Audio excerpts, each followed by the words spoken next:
It takes plenty of fresh dough, rose water, honey, and patience to make a fine piece of Persian pastry. And this Iranian market outside of Washington appears to have mastered that recipe. Baking for more than 100 customers per day, the owner says business is brisk. We can't put it here, don't worry. It's okay. Yes. But over the past decade, her business was not immune from the crippling economic sanctions imposed on Iran.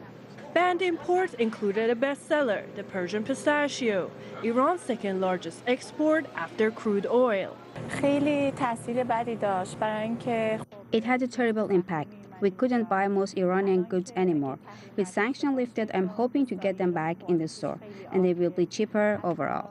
One customer here says there's no contest between Iran's pistachios and those that come from California.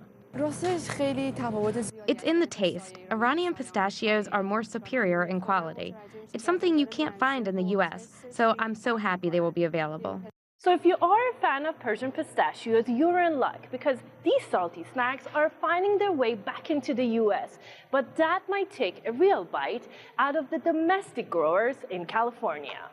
American pistachio growers say they don't fear the new competition and predict personal preference will create an appetite for all varieties. There would be opportunities for Iranian product to be sold in ethnic marketplaces where consumers have been used to the flavor, taste profile of Iranian product, just as we have consumers that prefer the Turkish product. I always try to liken it to someone liking red wine or someone liking white wine. Iranian pistachios dominated the U.S. market back in the 1960s and 70s, but American growers saw rapid success in the 80s after the U.S. imposed a trade embargo on Iran. And that growth has continued ever since, helped along by the nuclear sanctions. In 2014, U.S. growers produced around 500 million pounds of pistachios, more than doubling their crops over 15 years.